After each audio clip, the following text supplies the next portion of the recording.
Today I got something pretty interesting for you.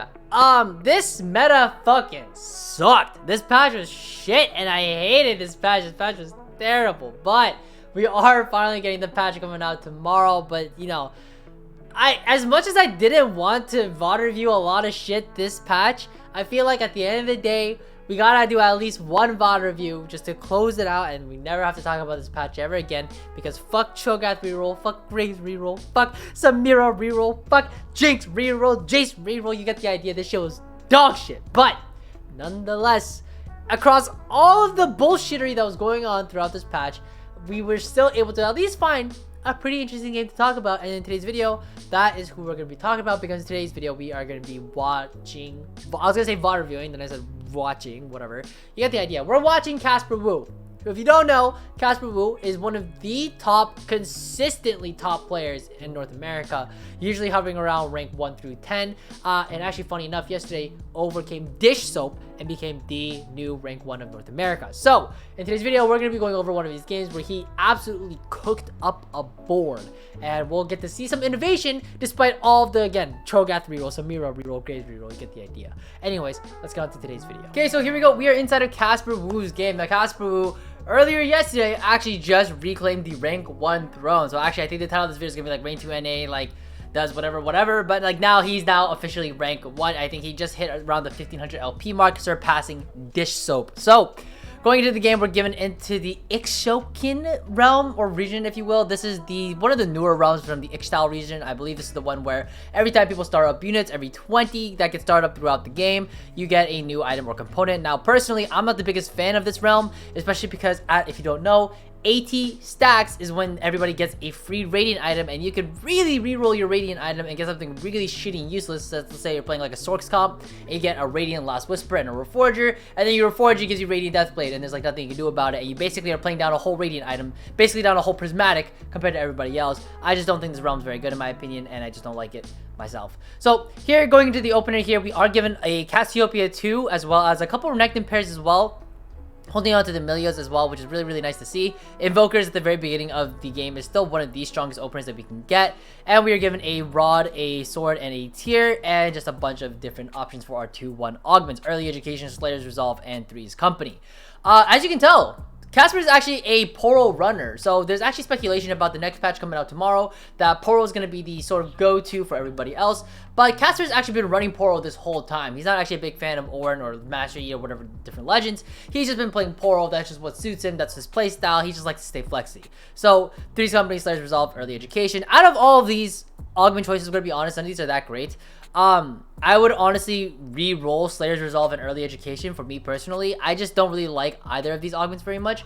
I think Early Education also is just not one of those augments that has very good stats leading up behind it. I think right now in Diamond Plus, or actually let's put it in Masters Plus, Early Education is a 4.72 at 2-1, which is not a very strong augment. So here we can see what he's going to take though. I would re-roll middle and right side and probably lean Three's Company, just because Three's Company can give you maybe like a Piltover lean of some sort. We do have the Orianna. Definitely something that we could consider. Not really sure though, and it's just basically an econ start as well. So we see Casper is scouting around, sees a couple Piltover players, a couple Slayer players. Actually re-rolls middle and left side and actually gets Gifts from the Fallen. And Gifts from the Fallen is like the go-to like broken augment. Gifts is just good from any point in the game, averaging a 4.2 at 2-1, 4.1 at 3-1-2, and 4.09 at 4-2. So it's a really strong augment that progressively just gets better and better as the game progresses. Obviously, more units on the board, more value you get out of Gifts from the Fallen. But Casper, and the reason why I chose this game to VOD review with you guys is because Casper does something interesting here. Casper looks at his items, looks at his augments, and he goes, holy shit, it's time to cook. And this guy, okay, so he gets a Milio 2, he gets the Cassiopeia 2, a very strong opener, and actually he has 5 Cassiopeias at 2-1 here. And he actually picks up Early Education, which is a really odd choice. Not a choice that most players would make, but I think Casper takes it here because he thinks, like, fuck it, I have a Milio pair, I have a Cassiopeia 2, why not try to play around Cassiopeia reroll? And fortunately enough, obviously he didn't know that he had the 5 Cassiopeias in total right at 2-1. You could argue, I'm sorry, 6 Cassiopeias, I guess. Holy shit. Right at 2-2, right? He didn't know that this was gonna happen, but he just thought, fuck it. My spot actually seems decent enough for Early Education, and even though Gifts is a great generic augment, and I'm pretty sure is the choice that 99% of players would have made, I think Casper's saying, fuck it, let's try cooking a little bit. So Casper here with Gunblade Slam with the Emilio 2, Cassiopeia 2. The game plan is very, very simple. Play around reroll Cassiopeia. Probably pick up the Emilio 3 as well if you can find it, as well as maybe like a Renekton 2. So, for those of you who don't know the current meta, and this is changing tomorrow, hopefully, but the current meta right now is a very, very heavy reroll meta. A lot of 1-cost reroll, a lot of 2-cost reroll, a lot of Jinx, Graves, fucking Kiana, you name it. It's Cho'Gath. That's the big one that everyone's complaining about, right? Samira, another one too. A bunch of 1-cost rerolls and 2-cost rerolls that have just been so cancerous in the entire fucking meta. And quite honestly, personally speaking, it has been a pain. I have really disliked this patch. This has been a really, really terrible patch for my mental. It's just not been a good time. But on top of that, I had to actually do the whole box bootcamp thing, which was such a joy, by the way. It was an incredible opportunity to work on that. But unfortunately, we did get day 1 sorry, we got day 4'd. Same time as Soju, surprisingly enough. But we got day 4'd, and then, you know, this patch has been very mentally taxing for me. So that's why we haven't been putting out a lot of videos talking about the meta, because it's been feeling pretty stale with a bunch of the 1-cost, 2-cost, 3-cost rerolls, right? But anyways, talking back to the game, there isn't much to talk about, to be completely honest. Because securing the blue buff is really nice here. Blue buff is definitely one of Cassiopeia's best items. You do want her to be casting constantly, just because you do want to get her to proc her, her wound as soon as possible. Just because that way she's able to proc her bonus damage and amplify the amount of damage she's able to put onto the board. So things like actually Sunfire Cape is also really nice to have in this comp, just because Sunfire just basically enables Cassiopeia to do a lot of work. Obviously, we don't have a chain or a belt, but if we did, that would be something to consider. So sitting at 27 gold, we're probably going to be making 30 here, ideally, especially if we win. I'm a bit of a greedy fuck, so I would actually sell the Vi and the Cho'Gath here just to ensure I make 30 no matter what here. But maybe he scouted his matchups and saw that he was winning no matter what, so he wasn't too worried about it. I did not get a good look at it. But look at the HPs in this lobby, by the way. Let's just pause for a second. Everybody in this lobby is basically 90 plus. Casper's 90, 92, 98 from DPay, 100 from Movie, 100 from Aaron Kuma. But everybody else who's lose streaking is fucking low HP. Fucking 67, 66, 59. There's a very large discrepancy between those who are mixed streaking, win streaking, and those who are just hard lose streaking. Probably a bunch of Piltover players. Because again, like we said before, Piltover and actually Jinx reroll, Jace reroll are like very, very strong in the current meta. Not like the best of the best, but definitely S tier nonetheless. Here, so we get another tier coming out of the orbs here. We get a Nico as well. Probably gonna sell the Nico here, just try to make 40. Surely not. Oh, there we go. Yep, make 40. Here, we're gonna do our roll down here. Just pick up any Renektons, any Cassiopeias that we see here. We're gonna probably just roll down pretty deep, trying to find the last Cassiopeia, because we are one off. Gonna pick up the Emilios as well. Pick up the Renektons here, which is really cool. We're actually missing pretty hard here, which is kind of surprising. Casper actually doesn't get to finish the roll down here all the way down, but in this scenario, this is sort of one of those scenarios that you really want to make sure that you keep rolling here, because you are one off and you want to stay on 4 odds if you're going to roll here. It's just the most efficient. So Casper's actually going to 0 out here to try to hit that last Cassiopeia, and ow. Is he going to make it though? I don't really know. Sorry, I just said ow because I inhaled and it was kind of sharp pain. I don't really know what's going on there, but rolls all the way down and fucking misses. And surprisingly enough, there's another Emilio in the shop, but he's not able to hold it because it's just too expensive. We get Bronze Ticket, Bruiser Heart, Recombobulator. None of these are that great. We've already spent all our money, so Bronze Ticket is definitely just not an option to take here. Recombobulator doesn't make a lot of sense either. Just because even though, yes, we do have the 3-star Renekton here at the current moment, there's not a lot of strong 3-star 2 costs except for Jinx that comes to mind.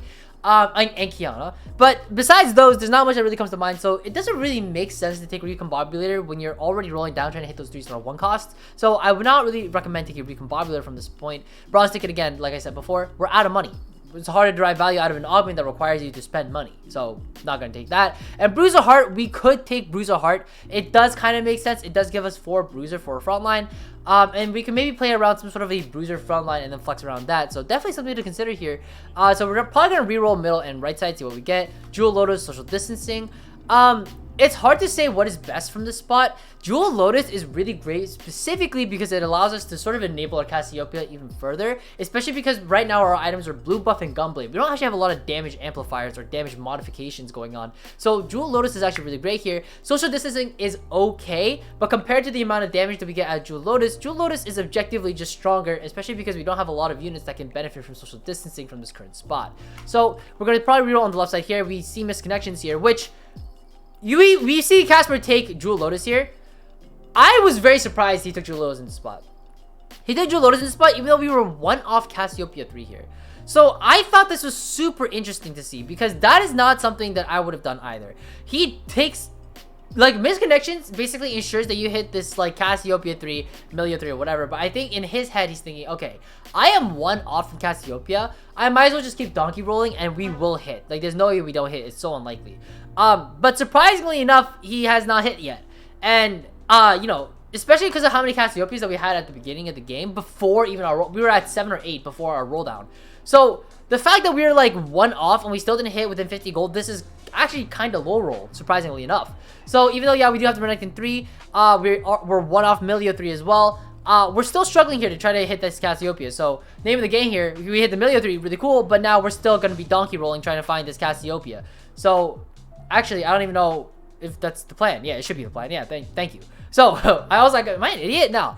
So he's going to just keep donkey rolling here, trying to find this last Cassiopeia here. Obviously, he needs to fill up his board, but quite honestly, I would even argue that 2 Cassiopeias is probably stronger than having this random Swain on our board that doesn't really provide anything. You could argue maybe it's better for Sorks and Strategists later down the line if we do decide to play around something like a Zir for Shurima, but doesn't really make a lot of sense to be holding this onto our board. Oh, there is a Cassiopeia luckily on the carousel. So here, taking the Cassiopeia probably makes the most sense here, even though it is a chain, not a damage item for our cast. But it's, you can see the sigh of relief. He's like, fucking, the boy's excited.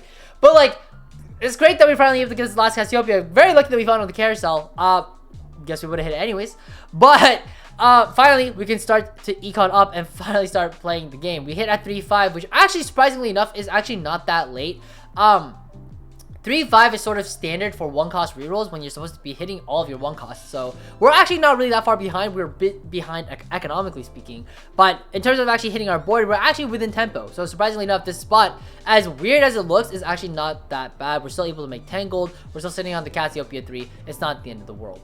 As we can see on the left-hand side, the counter is hitting up into 39, almost up to 40. So we will be seeing the next, like, whatever the orb is going to come out soon enough. I believe the next one is a full item. I could be wrong here. I believe no matter the game, the Ichikin counter on the left side will always give the same rewards at specific break intervals. 80 is the big one that always comes to mind, and the one I was complaining about at the beginning, because that rating item shit is so bullshit. I really hope they change that. It doesn't feel good to play on this realm.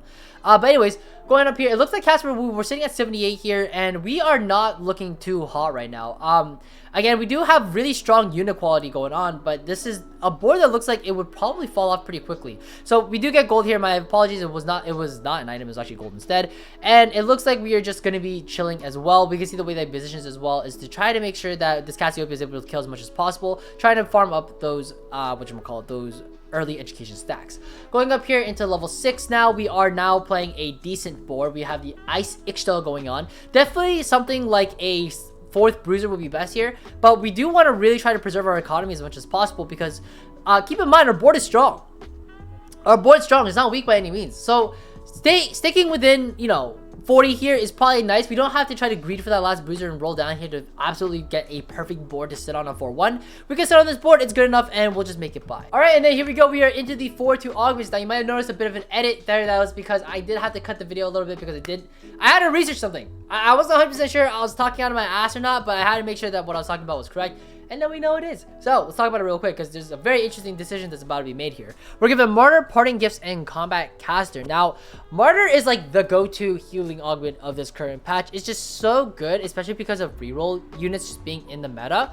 Max health is like a really great stat to be playing around, especially if you're playing around reroll, because a lot of our units have a lot of HP to work with. So Martyr is almost always the correct choice here, but we reroll the right side. We're actually given Rejuvenating Flames. Now, Rejuvenating Flames is really exciting because it's one of those newer augments that not a lot of people have experience with, myself included. I don't think I've ever clicked on this augment once. But if we read it real quick, allies heal for 8% of their max HP every 5 seconds, and allies that started combat in an elemental hex heal for 15% instead, which is a lot. A lot. I also gained 2 Ixtal units, which is cool. But surprisingly enough, when we look into the stats here, it actually has better averages than Martyr. Surprisingly, at 3-2 it averages to 3.89, and at 4-2 it averages to 4.04, which is insane. Now, the reasoning is probably because if you know you're playing around Ixtal, the allies heal for 8% of their HP every 5 seconds is basically Martyr, except nobody dies. Nobody dies. Everybody heals 8% instead of 10%, which is slightly less, but nobody has to die for it, which is crazy. So even though, yes, it does kind of suck that like you have to survive every 5 seconds to get that healing in, As long as you can get some of that healing in, you're still chilling. Obviously Martyr is more of a guarantee to get the heals onto your carries, but nonetheless Rejuvenating Flame is still good enough. But on top of that, any of the units that are inside the Ixchel Hex is probably a unit you want to be playing around anyways. It gets a very big large bonus of 15% instead, so definitely a very, very strong combat augment to consider here, and surprisingly enough is the best option out of Combat Caster and Martyr, which is very, very surprising. Now the Ixchel, like I said before, we are playing around the Ice Ixchel. Actually, I don't remember if I said that yet, but the Ice Ixchel, in case you don't remember, is that basically the first time each empowered champion is reduced below 30% HP, they are encased in a protective ice, becoming untargetable and healing for 30% of their max HP over 2 seconds. Now, if that sounds like a bunch of jargon and bullshit to you, the short rundown, it's just Diamond Hands. It's Diamond Hands, except you become untargetable, and well, actually, I think Diamond Hands is like that, but you actually also heal 30% of your max HP, which is a lot. As we can see in this fight here, the Renekton's healing up like a bunch throughout the fight, which is actually kind of insane. So here we are looking sort of at our board now, and you have to wonder, like, what exactly is the game plan here, right? We have a Cass 3, we have a Renekton 3, we have like 2 Bruiser instead of like the 4 Bruiser frontline we had like mentioned earlier, and now we have to include Ixchel into our board, which, you know, the Milio makes sense, but then we have to include like what, like a Kiana or the Nico onto our board. Like, how, what's the plan from this spot, right? Well, the plan from this spot is basically we want to try to buff our carries as much as possible. Now remember, we have early education bumping up and buffing our Cassiopeia throughout the game. So this Cassiopeia is definitely a unit that we want to be considering as our main carry. So how do we make her into our main carry from the spot? The short answer, just keep buffing them through their traits. And so sure enough, in this game, we're probably going to be looking to play around vertical Shurima, and we're kind of trying to cap out with 6 Shurima. It's probably our best option from this spot. So here, surprisingly enough, Casper actually slams a shift here. Now, here's my take on why he did that. I think it's because he's thinking that he wants to get 3 items of this Cassiopeia as soon as possible. So by doing so, he's able to just preserve a bit more HP here, because I think he's a little unsure as to like how stable this board's actually going to be. Sure, he is 70 HP here, but Sakura is on a win streak here, and this Aaron Kuma guy probably has a better board than us. This board is very, very dicey in terms of like stability, and again, it's a very unusual board to be playing around, so we don't really actually understand just how strong this board could potentially be. So again, a little dicey here, but unfortunately we get a component anvil right at 60, so we could have had the GS on the Cassiopeia, which would have been nicer, but unfortunately we did slam the shift here, so that is really, really unlucky. Here we are probably looking for a 3rd item for our Renekton. I guess not. I would think that a 3rd item Renekton here makes more sense than itemizing the Milio here, but again, maybe I'm wrong, but I feel like Gargoyles made a lot of sense in this spot, but again, maybe I'm wrong. Let me know. You can maybe also argue that because we are early education here, this Milio is also going to be one of our main sources of damages throughout the fight. So yeah, kind of makes sense. And here Groxy does take a bit more damage here, going down to 11 HP, and we are sort of chilling with this very interesting Milio reroll, Cassiopeia reroll board with like potentially vertical Shurima, but like we're 4 Shurima, not really sure. It looks like we do check the Ixchel Hex real quick to see if it's actually any good for us, and I guess the consensus it's not. That shit was mad fast. I did not actually catch that, but like we can see like the other opponent's boards, like this is a high challenger lobby here. There's a bunch of really strong players in this lobby here, so you know it's crazy that even despite the high challenger lobby and like the really strong boards that people are playing here by 4-6, we're actually like holding our own here, which is kind of surprising. We're not like winning fights. I mean, we're winning, we're losing, we're mixed streaking throughout the you know, each and every one of these bouts, if you will, but nonetheless, like the board's holding up. Like we're playing into a Fiora Kaisa board, one of the most meta boards in the current state of the patch, where like Master Yi runners are running just fucking gotta go fast and battle ready and just hard forcing challengers every single game, right? But even then, that was a Fiora 2 board. Even then, we only lost by 1 unit, which is kind of insane. Still really cool. Here it looks like we're given an IE components plus like some random stuff to work with. This is a really tough spot to be in. To be completely honest with you, I don't even know what I would take in this spot. I feel like I would lean Shojin, just because even though we are playing 2 Invoker, 2 is not a lot. So that we can Shojin our Milio here, try to get a couple more cast off. It just gets a bit awkward though, because if we do play Shojin here, we're 2 item Renekton, 2 item Milio, and it's just very, very awkward. I don't actually remember what Casper does here. That's gonna be my guess. I don't really see any other better option, to be completely honest here. We can't use Deathblade, can't use JG because we already have the Silver Jewel Lotus. I mean, I guess we could JG here. Actually, that does make a lot of sense because we could JG the Milio, and then we could keep the JG onto our Cassiopeia. Makes a lot of sense. I think either or is good, actually. I think either or is good. I think maybe I would lean JG, to be honest, but both are good. Both are good. Nonetheless, I don't really know what to take in this spot, though. It's very up for debate. Ah, interesting. So he actually does JG on Milio, and then he puts the sword on the Fury here, which is really, really smart. I forgot that he did that. The sword on the Fury is really, really cool because basically the sword on the Fury, for those of you who don't know, the Fury, when she goes into her Darken passive, she's actually able to utilize any of the stats that she already owns and then transfer those over with her Darken ability. So putting the sword on the Fury is actually so smart here, and JG onto the Milio. Very, very, very, very cool decision making here. I really respect that. That's not something I would have done. I would have been lost. But definitely JG Milio and sword on the Fury makes a whole lot of sense and very, very cool decision making. That was cool. If you got that, let me know if you did. But I definitely did not. That was pretty smart. Anyways, going to stage 5 here. It looks like that right now we're just slowly pumping level and trying to hit level 8 as soon as possible. Not as soon as possible. We're trying to hit it with like 50 gold. It looks like our board's actually incredibly stable and we're actually chilling, even though our Cassiopeia items are kind of whisk with the Shiv. But at least we have Great Jewel Lotus, and we do get a lot of AP onto our Cassiopeia here from the early education. I'm actually curious to see how much AP this Cassiopeia has, but I guess that's just not something that Casper is really interested in. But if he hovers over the unit, I definitely want to pause to see how much it's sitting on, because it's probably got quite a lot here going on. I have no idea how much it has, because I feel like early education is sort of one of those augments that not a lot of people see a line for, but Casper had definitely saw a line that was playable with this, and he's doing a very good job. 64 HP over at 5-3. It's already a guaranteed top 5. Fawn off the fucking carousel, which is so egregious and stupid. Basically, someone just got a free Heimerdinger on their board. Like this Sakura useless guy just got a free Heimerdinger on the board just for fun. Not the best, but nonetheless, it's all right. Here we're able to pump up to 30 gold and then level 8 with 6 Shurima. So now our Ascension bonus is actually kind of insane. 6 Shurima, it's not really a board you see too often, but 6 Shurima is sort of one of those boards that is still kind of okay. It just gets overshadowed heavily by like a bunch of other comps, Cho'Gath reroll, Graves reroll, whatever you name it.